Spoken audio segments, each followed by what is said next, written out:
All right, so we'll say good morning. Let's begin. A lot of beautiful Gemara today. So we'll say, let's pick up. Today's daf is Mem 40. Yes. Oh, thank you. We'll say today's shir is dedicated by Ann Berman in memory of her father Elliot Miller, Elio Chaim Ben Ruvain Levi Zichron Livracha. We hope that on the merit of our Talmud Torah's neshama will have an aliyah and the family a nechama. So let's pick up. Today's daf is Mem 40. We're picking up on the last line of Lamed Tes Amud Beis. So I'm Ravashi, I'm Rabbi. So we'll say it's us and the Avadim. We're going to be with the Avadim for a little while. Still in Meretz Hashem, not so long, but it's good. So it says the Gemara, last line of Lamed Tes Amud Aleph. So I'm Ravashi, I'm Rabbi. So we'll say, remember again, yesterday's hot topic was, and it's going to continue a little bit into today.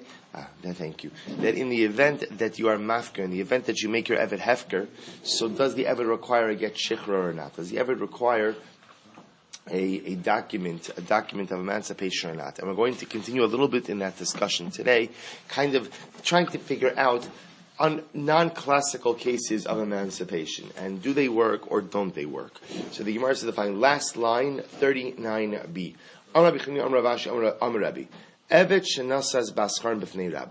Let's say an Eved, this is talking about an Eved Kanani, a non-Jewish slave, a non-Jewish servant, marries a Jewish woman in the presence of his master.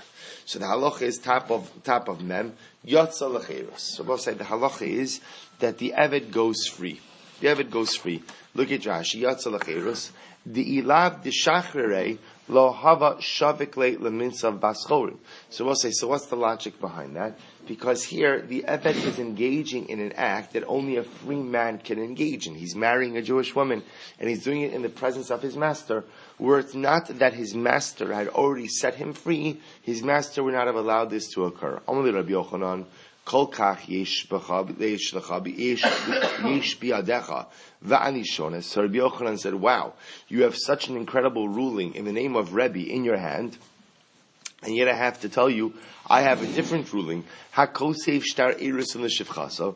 But listen to this case. So this is Rabbi Yochanan's case. If a master writes a shtar eris, and remember again, you could be makadesh woman in three different ways: bekesef, b'shtar, ubebiyah.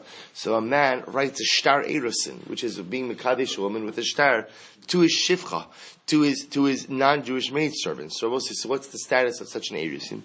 Rabbi Meir says that she's mikudeshes. She works. The Chachamim say no, eina mikudeshes, that she is not betrothed.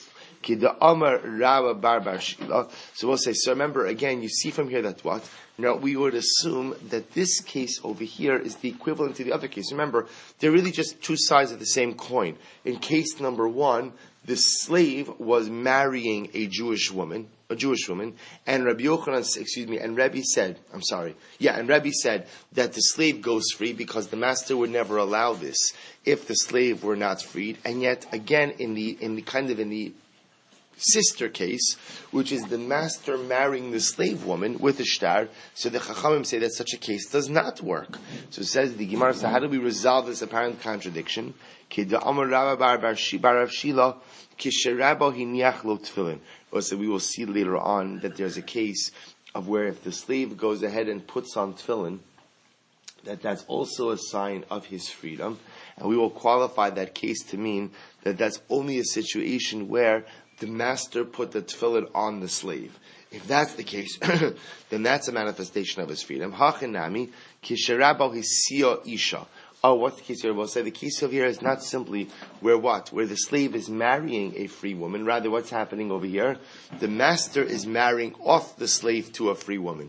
The fact that the master is an active party in marrying off this woman indicates that what? That he has indeed freed the slave himself.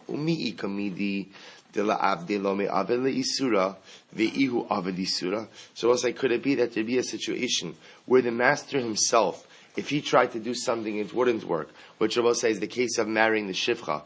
And yet, again, is there something that for his Eved we would not do in Israel, like marrying him off to a free woman, but yet but the master himself would commit an Isra by marrying the shivcha? What are we talking about over here?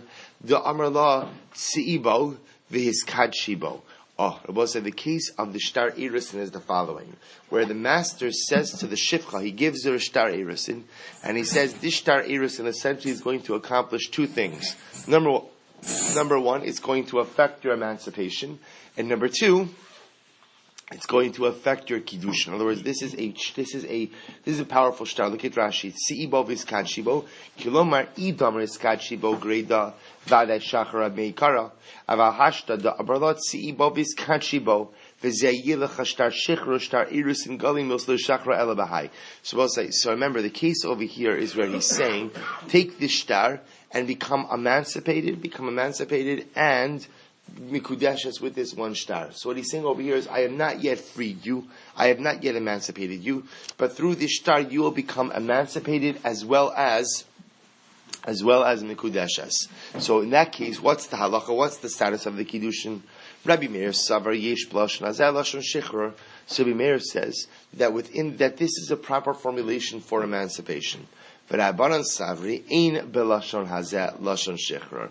The Rabbanan, on the other hand, hold that this is not a proper lashon of shichror. I'm also understand the novelty here. So interestingly enough, Rabbi Meir seems to say that hariat nikudeshes li is a proper lashon of emancipation. Isn't that interesting? Now, the truth is, if you understand the logic, it makes sense. Why does it make sense?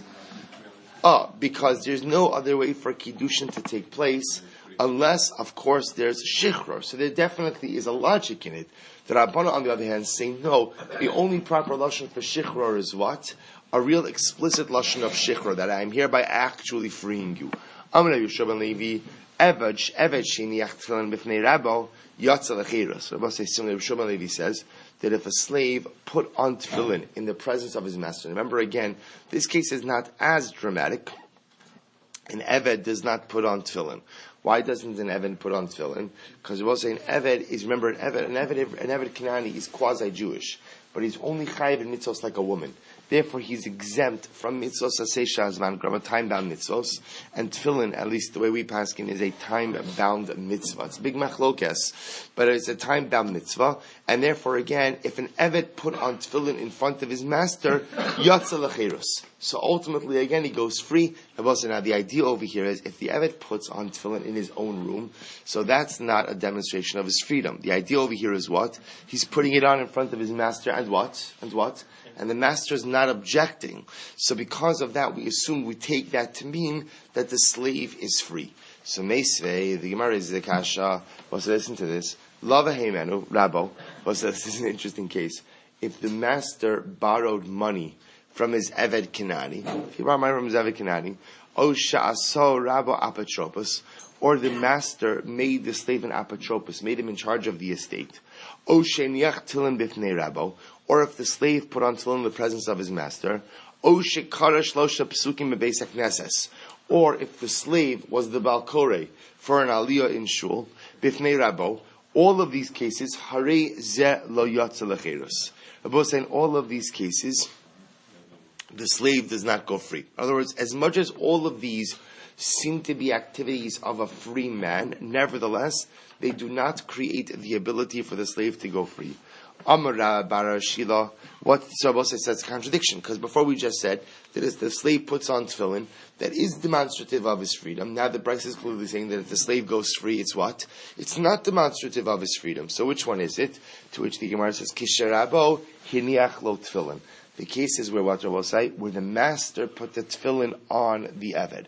If the master put the tefillin on the Eved, then Eino Chinami, such a case like that would ultimately again be grounds for, would actually be demonstrative of the Eved's newfound freedom. So again, here's a distinction. If the Eved himself puts on tefillin, even if it's in the presence of the Rebbe, of the master, apparently that does not indicate freedom, because the truth is, the master might just be too apathetic, too indifferent, or just not care enough to be able to say anything. But if the master himself places the tefillin on the servant, that's demonstrative of the servant's newfound freedom. Ki aser Rav Dimi am Rabbi Yochanan, when Rav Dimi came along, he's sitting with Rabbi Yochanan, Mishram b'shas misasal. If someone said, this is the master, if the master said at the time that he was dying, Flonis shivchasi, al yishtabdu ba la'achar mosi. My maidservant, Flonis, my maidservant, I don't want you to enslave her, I don't want you to work her after my death. So what's the halacha? Kolfen es hayarshim, the kosvin law gets shikhr. So we go ahead and we compel the inheritors, and they write for her a document of emancipation. Hey, so we compel them. We compel them to divorce her. I'm sorry. We compel the Yarshim, the inheritors, to free her.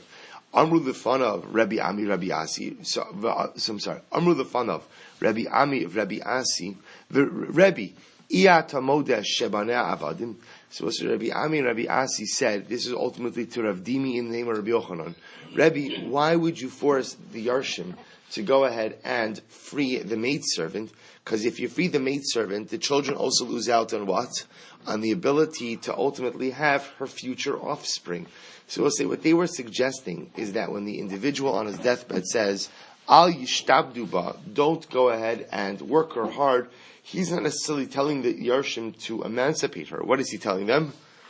Don't give her hard work, right? Meaning she can remain a shifcha, but don't give her hard work to do.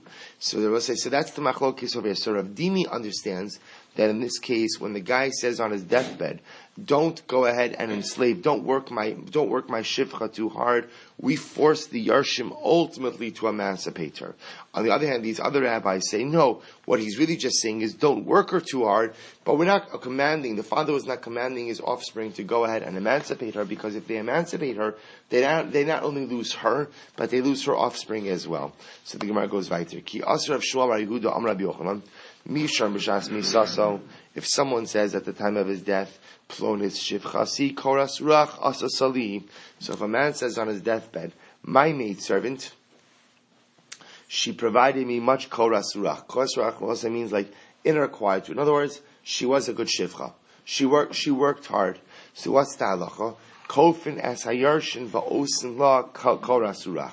We forced the Yarshin to go ahead and give for her inner quietude.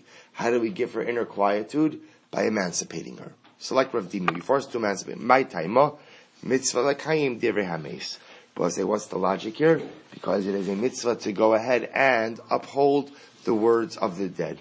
Amar Meimar said, Hamafkir avdo, osa eved, ein lo takana. If one goes ahead and makes his eved hefker, so ultimately again, ein lo takana. Now we're going back a little bit to what we were speaking about yesterday. So if you make your eved hefker, the eved is stuck in limbo. Rashi says, ein lo takana afilu b'shtar. Even if you try to emancipate him with a shtar, it's not going to work. My taima, what's the reason? Gufei lo kanile, isurahu de'ika gabe, v'isura lo matzi maknile. So both say, listen to this. This is actually very interesting. The Gemara is suggesting that when it comes to an Eved Kanani, there are two parts that make up the identity of the Eved Kanani. One is an Isser Guf and one is an Isser Mamon. The Isser Guf means that the owner of an Eved Kanani actually owns his Eved. He owns the body of the Eved. The other is an Isser. The Isser is that the Eved Kanani can't marry a Jewish woman. When a Jewish master makes his Eved Kanani hefker, what he essentially is what? He's relinquishing the financial claim, the guf, of the Eved Kanani. But nevertheless, what still exists? What still exists is the Isser. The problem is, the only way to remove the Isser is if you remove it together with the guf, with the Isser guf, and that could only be removed how? Through a shtar shikhr. In a case where a master is mishachrer, where he makes, mafker, he makes the Eved hefker, he first removes the financial claim to the Eved, which is fine, which is good for the Eved. The problem is what? There still remains the Isser, and there's no way now to remove the Isser. So the Eved himself is stuck in a little bit of limbo, being technically free, but still being unable to marry a Jewish woman. To which the Gemara says, But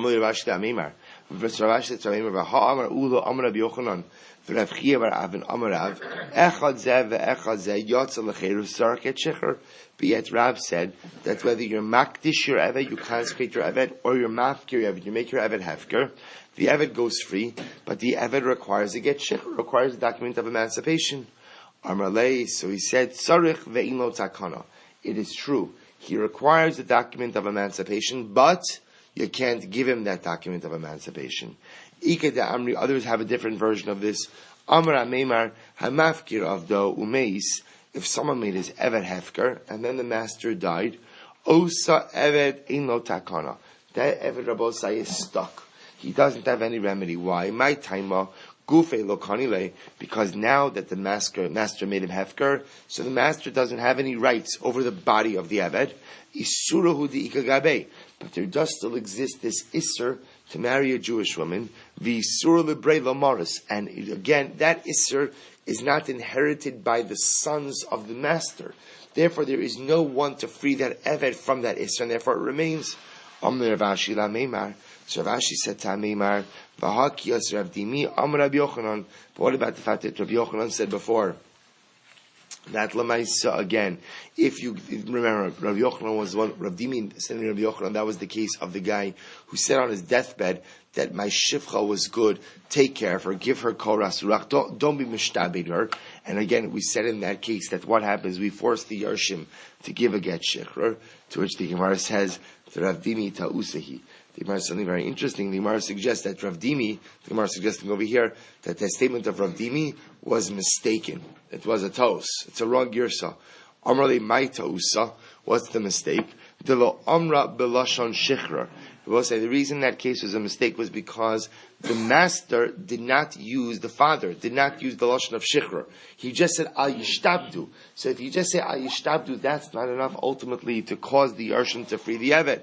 But amra b'lashon shikhr hachanami. But you see from here that's what, that if the father would have used a lashon of shikhr, that it would have worked.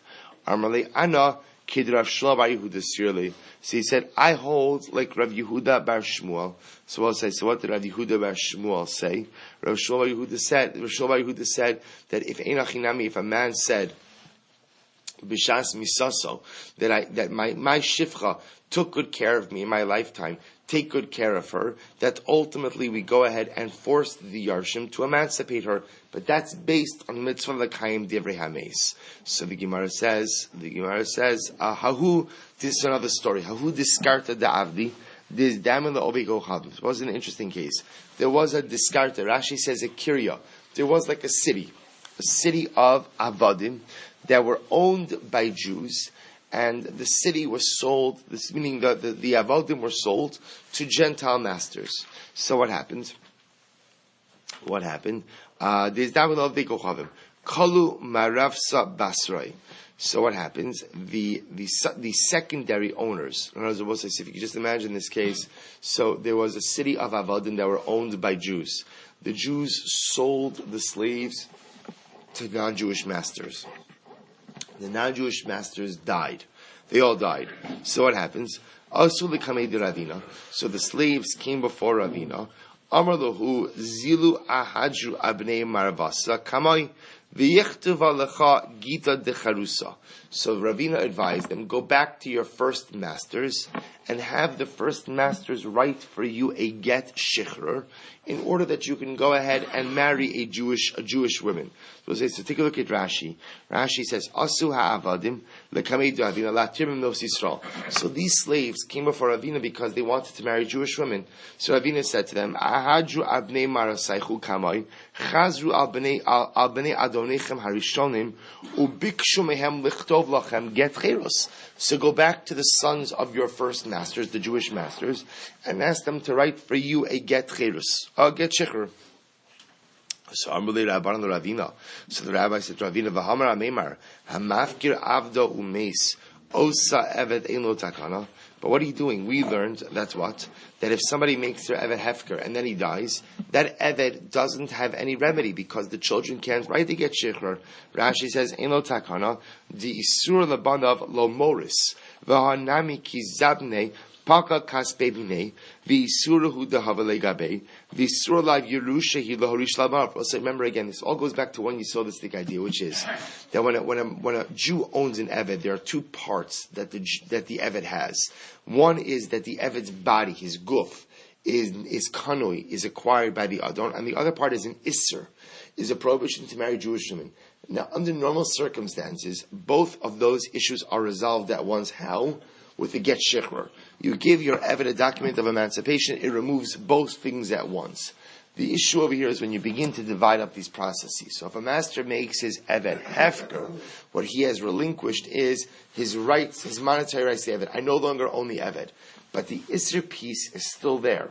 We've run into now a technical issue, which is the Isser piece by itself cannot be removed. Well, technically it can mean, again, if the master himself were to go ahead and write a get shichrur, he could resolve the Isser piece. That would take care of it. The issue over here is, let's say when the master dies, so now technically speaking that Isser piece is still there. The problem is, the Isser piece is not inherited by the children of the master, which means now that what? They can't write to get shichrur, which means what's the status of the Eved? He's stuck. He's stuck. So in this case over here, these Avadim went to the sons of their masters. Actually, they went to Amemar. And Amemar said, no problem, just go to the sons of their Jewish masters that subsequently died. Go to the sons of your Jewish masters and let them write a get shichrur for you. The rabbi said to Amemar, that doesn't work. Why? Because when the Jewish masters sold their Avadim to the non-Jewish masters, the non-Jewish buyers, essentially what they did is they relinquished their monetary rights to the guf of the Eved, which means the Isser was still there. So technically speaking, if the original Jewish masters were alive, you could go back and get shichrur, but now that the original Jewish masters died, then what? That Isser is not inherited by their children. Therefore, they cannot write a get shichrur for these Avadim. Amar Louis said to them, Ana kid Rav Dimi sirali. I hold like Rav Dimi. And Rav Dimi, Rabbi say, apparently holds that Lamais, again, the children can write a get shichrur. Look at Rashi. Ki Rav Dimi sirali. The Amar ayishtabdu ba upaka la mamona mine. V'kamar koslan get shichrur. Rav Dimi is of the opinion that the children of the master could also write a get shichrur in order to go ahead and remove the Isser piece. So the Gemara says, Amrulei, Rav Dimi ta'usihi. Rav Dimi shita is a mistake. Amruluhu mai ta'usa. What's the mistake? The lo amra b'lashon shichrur. Or the problem is that in Rav Dimi's case, Rav Dimi didn't use lashon of shichrur, lashon of emancipation. Ha'amra b'lashon shichrur hachinami. But if he were to go ahead and write the lashon of shichrur, then it would work. The hilchas rabon rabosai ki ravina. The halacha is, the Gemara says, like Ravina. So what does that mean practically for us, bottom line? So listen to this. So the Rambam in Hilchos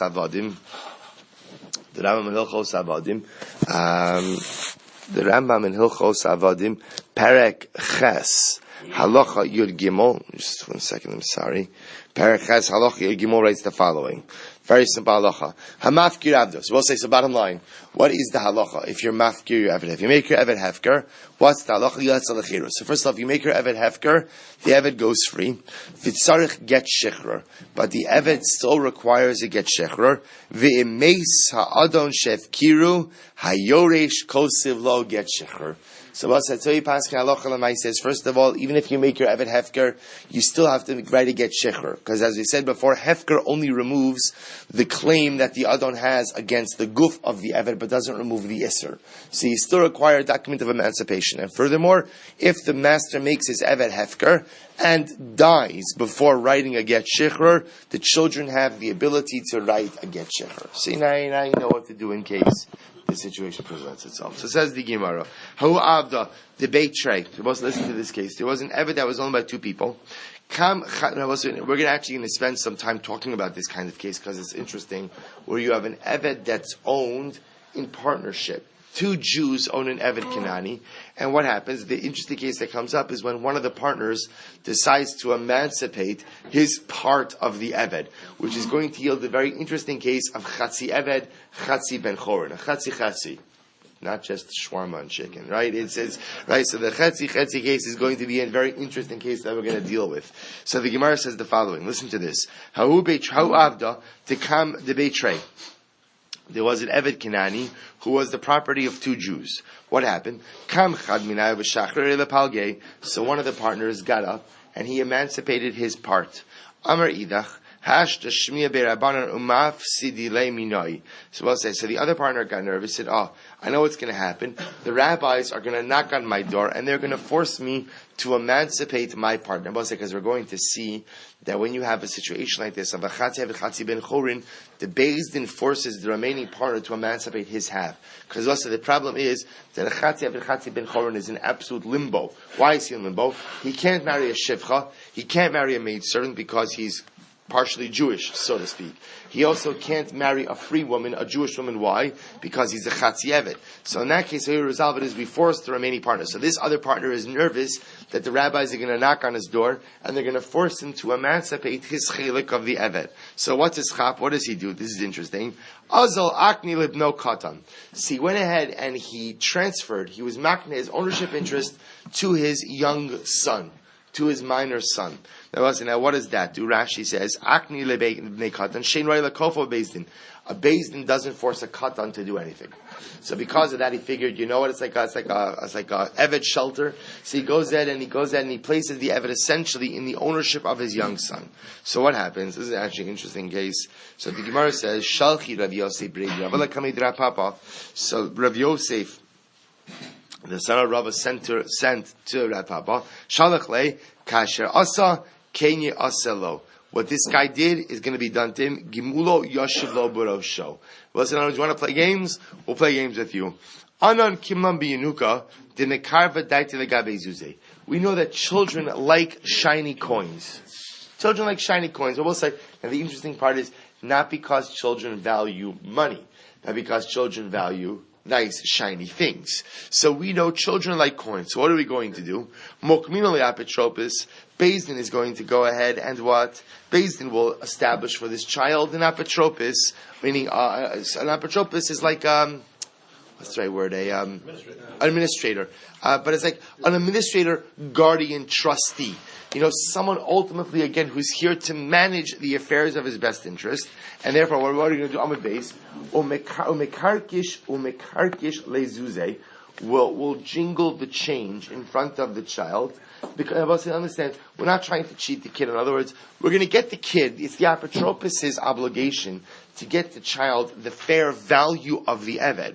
But because the child likes coins, when we ask the child what he would like to do, would he like the money or would he like the Eved? We know he's going to choose what?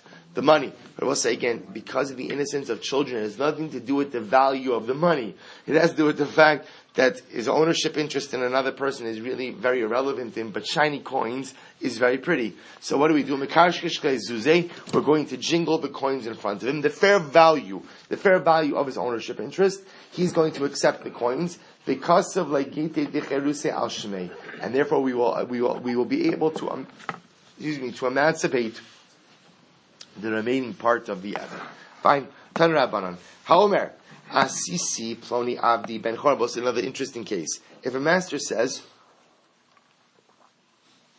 I freed my Eved, or asui ben chorin, or my Eved is a ben chorin, my Eved has been made into a ben chorin, harehu ben chorin, or behold, my Eved is a ben chorin, harehu ben chorin. Now these are all different lashons of emancipation. So if the Adon says any of these lashonos, right, either Asisi Ploni ben Abdi ben Chorin, Asui ben Chorin, Hareyu ben Chorin, these are all valid articulations of emancipation, and the Eved is free. However, Senu ben Chorin, I will make him free. Rebbe Omer Kana, Becham no Kana. So we'll say, so in that case, Rebbe says he's free, and the Chachamim say he's not. Look at Rashi. Senu ben Chorin, Rebbe Omer Kana, Dahi Mashma. Sena ben Chorin b'shichr zeh shani moselo achshav va'anon mokmin Allah b'dekasav lahani lishni b'shtar masay. So both say. So Rebbe says when you say lashon of Sena ben Chorin, that means is I will make him a ben Chorin with the document I'm giving him now. So even though it's a future lashon, Rebbe understands it refers to a present process. The Chacham say lo kana, doesn't work. Why? Look at Rashi. She'enzu elahav tacha sheyasenu ben Chorin. Because the Chachamim say that the lashon of Senu ben Chorin is what? Is a promise about the future. It's not a statement that he actually freed him. It's just a promise that I'm going to free you. Lachar zman ubishtar achar va'adayin lo asa. Fine. Rabbi Yochanan the kulam bishtar. And Rabbi Yochanan said all of these cases that we're talking about are not where you're articulating these lashonos. Rather, what you're writing in the shak. Because remember, articulating a lashon of emancipation is absolutely meaningless. The only type of lush, the only time that these lashonos are relevant is when you're actually writing in a document. Look at Rashi. Avar Amar Rabbi Yochanan b'kulam b'shtar. Hai ha'omer diktani kosefu shekasav lo echa min ha'lashonos halalu umasalo avar ba'amira ba'alma lo havi ben chorn v'lo paka mamoni minei. Those are very important. So Rabbi Yochanan just says, which everyone agrees with, is that all of this is talking about you're actually writing these expressions. Fine. Ten Rabbanan. Ha'omer nasati sadeh plonis leploni nisuna leploni harihi shalo. In all of these cases, harihi shalo. So also, if a person says, now once we started talking about this by an eved, we discuss a similar case by a field. What's the case over here? If a person says, I gave my field to Ploni, right? Nasati sadeh plonis leploni. I gave so and so field to so and so, right? Right nisuna leploni. Ultimately, it's considered as if it's given to him. Hari hi shalo, right? Ultimately, if I say this field belongs to so and so, hari hi shalo, then it works. Et nana leploni. What if I say I'm going to give a field to Ploni? Rabbi Meir Omer Kana. Rabbi Meir says, Rabbosai, even though this is a future expression of giving, it works because we assume what it means is I'm going to give the field to Ploni with the shtar that I'm giving him, with the shtar that I'm giving him now. V'cham say no. Any type of future lashon like that, Rabbosai, is what? Is an expression of an intent to give, but does not represent an actual conveyance. And therefore, on Rabbi Yochanan says, by the way, the kulin bishtar. Again, same case. So we'll say, all of these cases are only talking about a verbal declaration is meaningless. All of these cases are only meaningful if what? If it was actually written in the document. A little bit weiter. Tanarabanan. Also, there's another interesting case. Ha'omer asisi ploni abdi ben chorin. If a master says, I made my servant a ben chorin. So right, the master says, I freed my eved. Vahu omer lo asa'ani. However, listen to this. The servant says, no, you didn't. I'm not free. So we'll say in that case, so what do we do in a case like that? So chayshinan shema zika lo ayede acher. In a case like that, listen to this. We assume that what happened over here, that it could be, that what occurred, that lemaisa, thank you. In a situation like that, we assume that what Rabbi say, we assume that lemaisa, maybe the adon gave the get shechur to a shaliach. The shaliach acquired it on behalf of the eved. Now remember, a shaliach can do that. Why? Because of zachin la'adam shelo b'fanav. We assume that becoming free is a zechus, is a benefit for the eved. Therefore, someone could acquire on behalf of the eved even without the eved's knowledge. So therefore, it must have happened in this situation that what? That the adon gave it to the eved. The adon gave it to the shaliach. The shaliach acquired on behalf of the eved, and the eved was just simply unaware of what occurred. Hence the discrepancy. The adon saying you're free, the eved saying no, I'm not, but the eved really not knowing that in fact he is actually free. So next case. But if the adon says, I wrote to get shikrar, and I gave it to you, my eved, and what? And the eved says, no, you didn't. You didn't write anything. You didn't give me anything. So what's the halacha? We'll say in that case, we're again, see, what's the difference in this case? The difference in this case is that the master is saying, I gave it to you. I literally gave it to you myself. And the eved is saying, lo hayu dramil, never happened. In that case, we say, when you are entitled to something and you say no, it never happened, when you admit that you did not get something that someone else is saying that you already have, we believe your admission that you did not receive it. Next, ha'omer nasati sadaplonis leploni. Paul says similarly, if the master says, I gave so and so field to so and so, for ha'omer lo nasali, and the recipient says, never got it. I never received it. So I'll say in that case, we assume that the conveyor is not lying.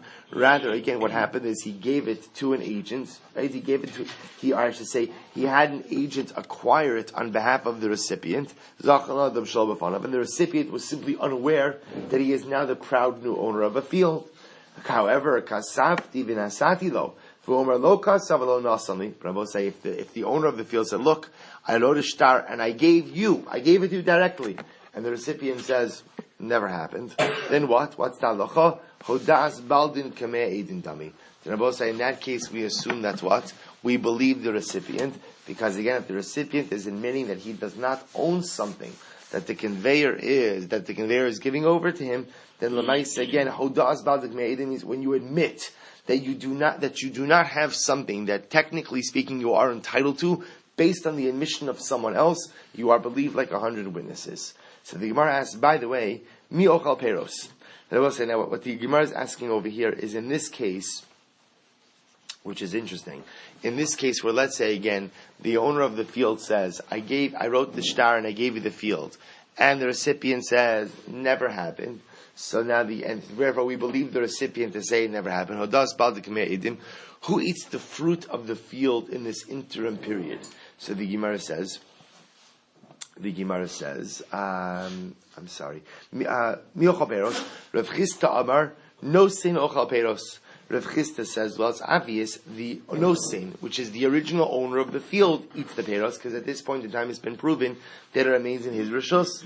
The Rabba Amar, Meshalshlan Saperos. Rabba says we put the fruit in a trust until we resolve what's going on over here. So Rabbi says, the Gemara V'lo Plegi Dinan are agreeing, Haba Abba V'Haba Bra. One is talking about a case of the father, one is talking about the case of the son. Now, what does that mean? Take a look at Rashi. That's actually very interesting. Rashi says, Haba Abba Haba Bra. Im mekabel matana atzma b'chaim v'amar lo nasan li ne'eman v'ochal hanosin esaperos. So, I will say, let's say if there's Reuben and Shimon. Reuben is the present owner of the field, and Reuben says to Shimon, I gave you the field. I wrote the shtar and I gave you the field. And Shimon says, never happened. So we'll say, what's the halacha in that case? Shimon is believed. Reuben is still the owner of the field, and therefore it goes without saying that Reuben eats the fruit of the field. Right? Aval, listen to what Rashi says. Imes, ubeno omer lo nasan sadazula ava, mishalshlam deshamayavo idim shemachra la'ave v'zelo yada. But Abba said, listen to this case. If Reuben was saying, I gave the field to Shimon, or I sold the field to Shimon, and remember, Shimon died. But Shimon's son says, my father never had ownership of this field. In that case, I will say, we're choshesh that what?